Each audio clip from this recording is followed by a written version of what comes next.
Path to Paper Sun by Grant Din. Louie Sher Kim, Paper Sun by Barbara D. Krasner. The Path to Paper Sun. Most of the Chinese workers who came to the United States in the mid-1800s were men.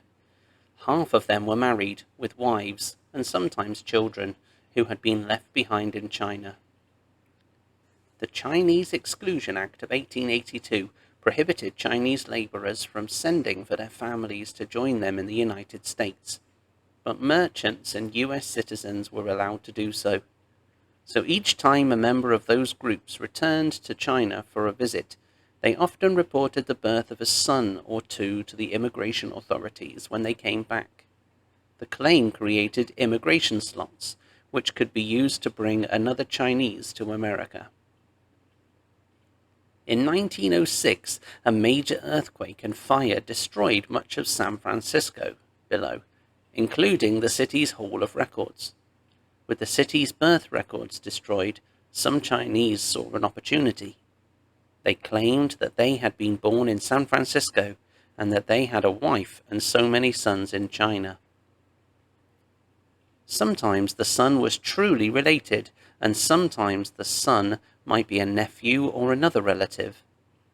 Often, the identity was sold to an unrelated person who lived near the father's Chinese village. When a paper son bought an identity, he also purchased a coaching book or notes that provided both the questions and answers that might be asked during immigration processing.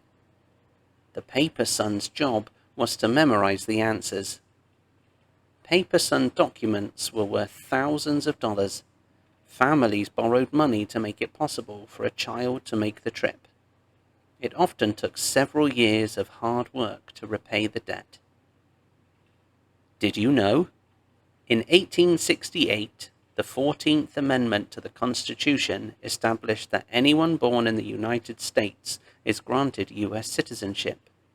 In 1898, American-born Chinese Wong Kim Ark won a U.S. Supreme Court case that reaffirmed that law.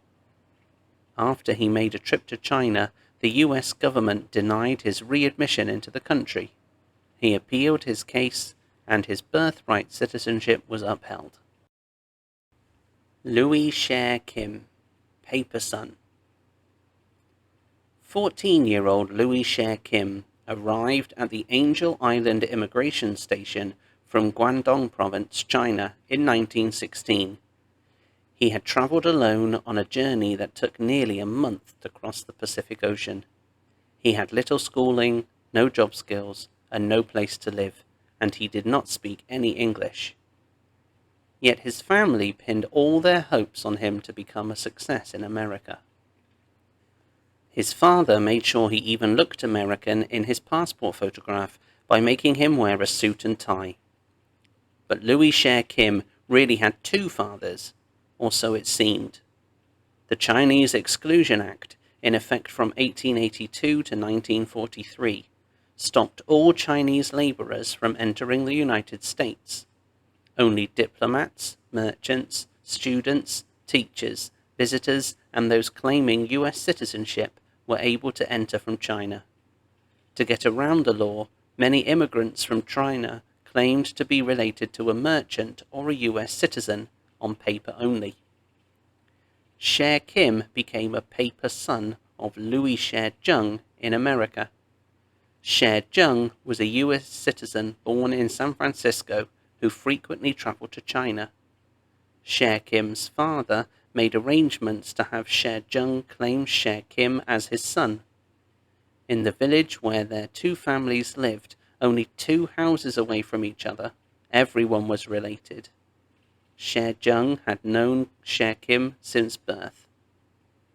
At Angel Island, officials detained Sher Kim. They interrogated him and Sher Jung.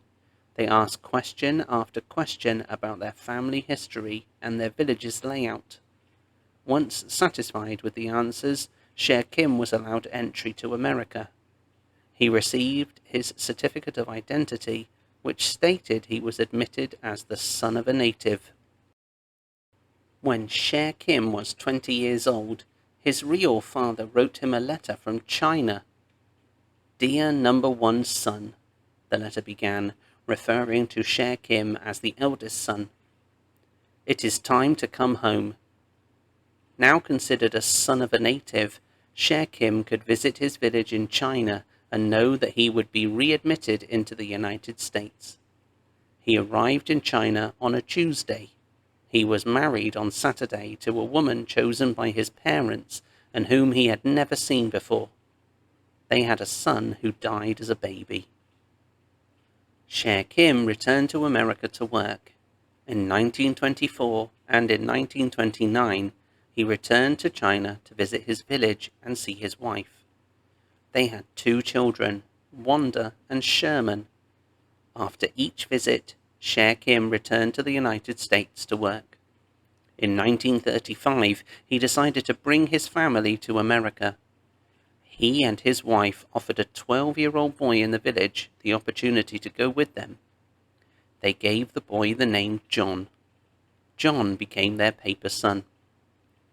Sher Kim knew there would be another interrogation. Officials detained and questioned all new immigrants. He put together a book for his wife so they could coordinate their stories and make certain that they gave the same answers during questioning. The coaching book contained information about names and birth dates of all family members, the location of the home village and its environment, dates of Sher Kim's travel to China, and more. Any wrong answers could lead to deportation. As expected, Sher Kim's wife and children were detained at Angel Island. Officials questioned each member of the family, even 6-year-old Sherman, and they brought Sher Kim in a second time for questioning. Sam Louie, the youngest son of Sher Kim, who was born later in San Francisco, says, "The interrogation was a nervous process for everyone. Louie is a retired educator and volunteer at Angel Island Immigration Station.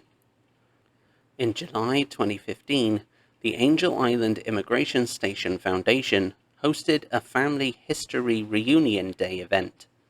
Portraying his father, Louie shared his story. He says, "Many Chinese, including my father, claim to be a son of a native so they could come to America to seek a better life for themselves and their family. They were, in fact, only sons on paper, an affidavit the father signed, thus the term paper son." Louie showed his father's certificate of identity. He explains that for Sher Kim to claim his birth record, he had to find 2 witnesses who would testify that they knew him as a child. Louie says the witnesses had to be white because Chinese were not trusted. Sher Kim had a twin paper brother, but when the 2 boys were placed next to each other, it seemed clear they were not twins at all. Sher Kim was much taller. The twin was deported back to China, where he died 2 years later. Some Chinese scholars estimate that 80% of Chinese in America had a paper son in their family history. Louie adds, "I knew as a child growing up that I was never to reveal to others that my father was a paper son, for fear that we might all get deported. My parents never talked to me about their immigration experience," he says. "I never even knew they were detained at the Angel Island Immigration Station until after my mother passed away at the age of 98 in 2003. Louie conducted research at the National Archives and Records Administration in San Bruno, California. He found a transcript of the interrogation of his mother and siblings during their detainment. The transcript was 42 single-spaced type pages. Louie says, "Many of my friends and relatives said their parents never talked about their immigration experience either. I suspect those experiences were painful, something they would rather forget."